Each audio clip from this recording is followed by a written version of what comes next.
Greetings and salutations. This is the voice of Loquacious of Herd, bringing you his afterthoughts on My Little Pony, Friendship is Magic, Season 6, Episode 14, titled The Cart Before the Ponies.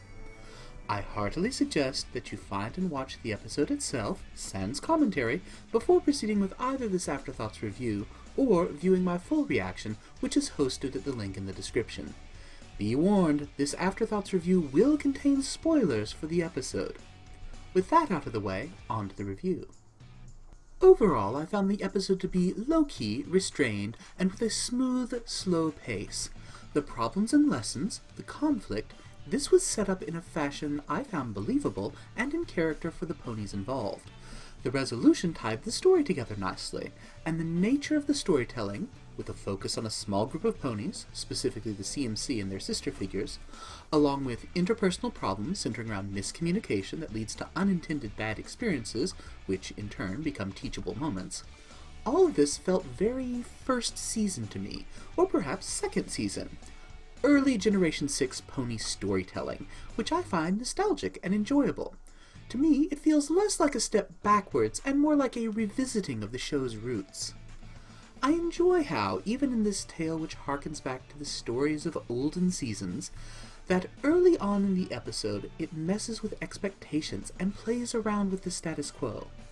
There will be a kart race for the school ponies, each of whom will have the assistance of an older pony, both for the construction and piloting of their vehicle in the upcoming Appleward Derby. Further, there are 3 categories for prizes: fastest racer, most traditional kart, and most creative construction. On the one hoof, Applebloom, Sweetie Belle, and Scootaloo dive right into this endeavor in a way that perfectly meets expectations.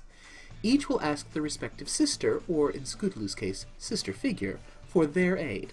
Nothing surprising there.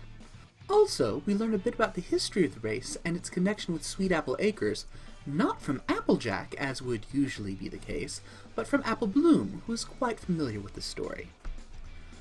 But then, on the other hoof, the 3 Cutie Mark Crusaders decide to run counter to expectations. Each will be pursuing the prize in an area outside their usual specialties. Applebloom wants to go fast and win the race, rather than go for the much more usual traditionalist prize which the Apple family usually wins.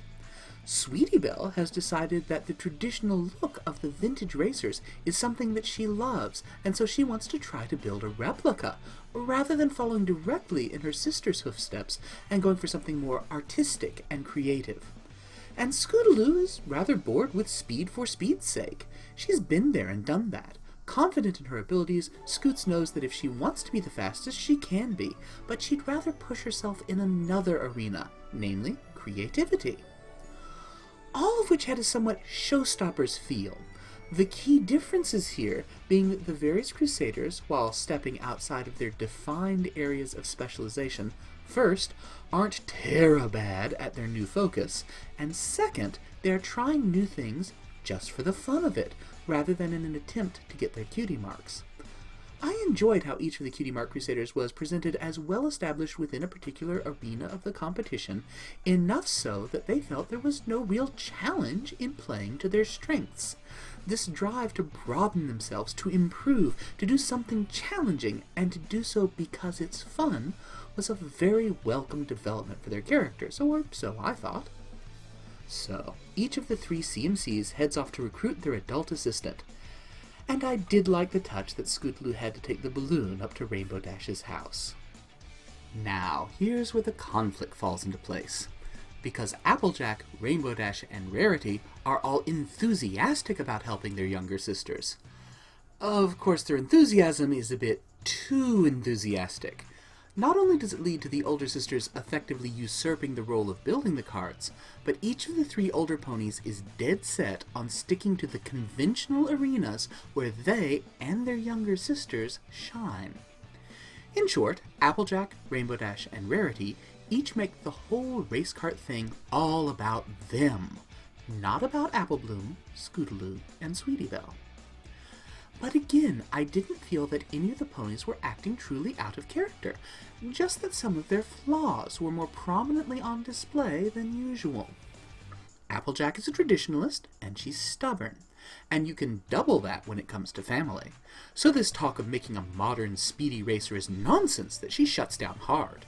Applejack wants Apple Bloom to win, to carry on the good name of the Apple family, and Applejack wants to recapture some of her own youthfulness in the process, and the apples win on tradition. Rainbow Dash is a competitive racer, and we know she's stubborn as well. So while creativity is nice and all, winning is everything, which means speed is a must. And Rarity. I must say I love how they handled her own personal investment in the race. For her, this wasn't just a chance to be creative. This was a chance to reclaim the top prize in creativity from the pony who bested her when she was a filly. Kudos, Derpy. Your cart was awesome. The Crusaders attempt to make their objections known, but their older sisters have come down with a bad case of selective hearing. Each of the older ponies was interpreting what the Crusaders were saying through the filter of their own personal desires and expectations. Applejack, Rarity, and Rainbow Dash had become caught up in the spirit of competition, in their own issues, and in the drive to win. So the CMC, with growing reluctance, yielded to these older ponies' wishes. Again, perfectly in character. When you're a kid and an adult in your family says you're going to do something a particular way and enjoy it, well, you may not enjoy it, but there's only so much fuss that there's really worth putting up about doing it the particular way that is being required of you. Carts get built, to the satisfaction of Rarity, Applejack, and Rainbow Dash, and to the disappointment of Sweetie Belle, Apple Bloom, and Scootaloo, who were largely cut out of the process of building. But at least the young ones have a chance to race their carts, right? Well, perhaps not their carts, as these carts have clearly become their older sisters' creations. They aren't really the CMC's carts at all. But no, the older sisters have taken it all a bridge too far. Again, a lovely casting job for this conflict, because of all the ponies possible, I can see AJ, RD, and Rarity getting caught up in the spirit of competition and diving in to take over the project, even going so far as to entirely usurp their younger sisters' roles.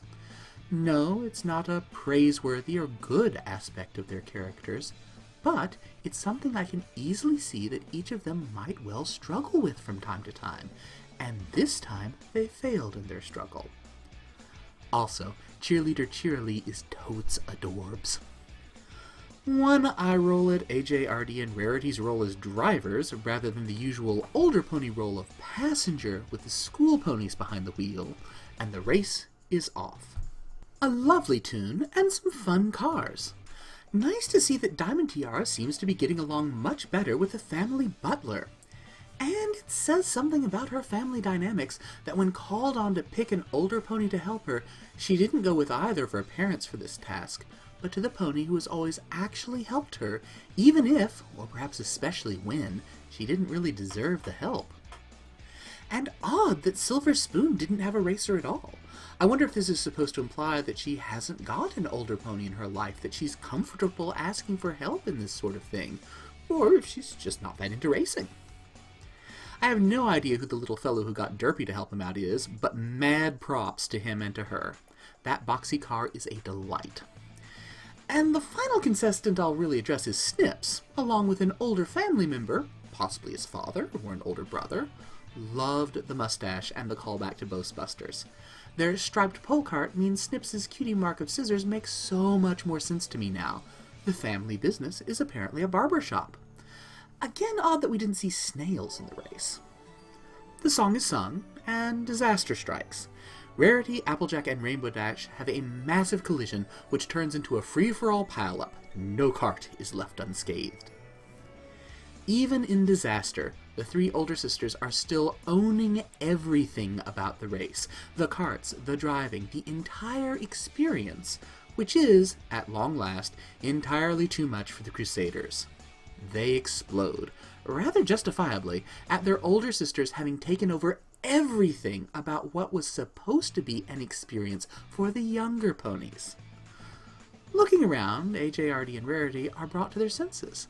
They can now see how they've messed up, and how their own expectations and desires blinded them to what the Crusaders had wanted.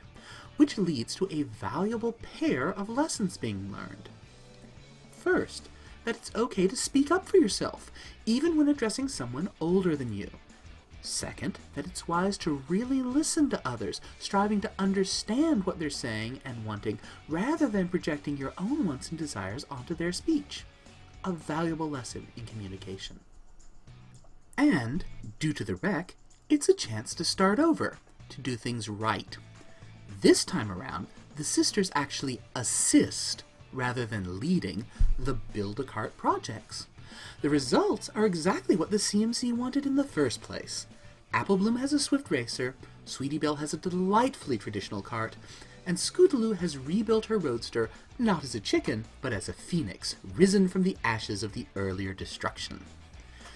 Derby racers take the starting line for a second time, and a lovely bit of reprise while the adults all retire to the sidelines. Kudos to Rarity for once again showing that, so long as the work is in a good cause, she's not afraid of getting dirty. And of course Rainbow Dash can't help but cheer on Scootaloo. I enjoyed the fact that the episode ended on this note, rather than definitively detailing who won what parts of the race.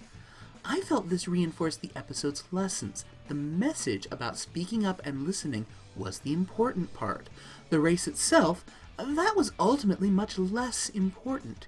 It was the background, the stage on which the story delivering the core message of the episode could be played out.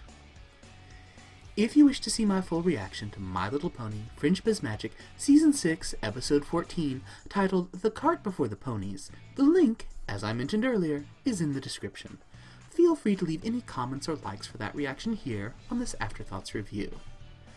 And until next time, as always, kindly remember, y'all are awesome. Stay awesome.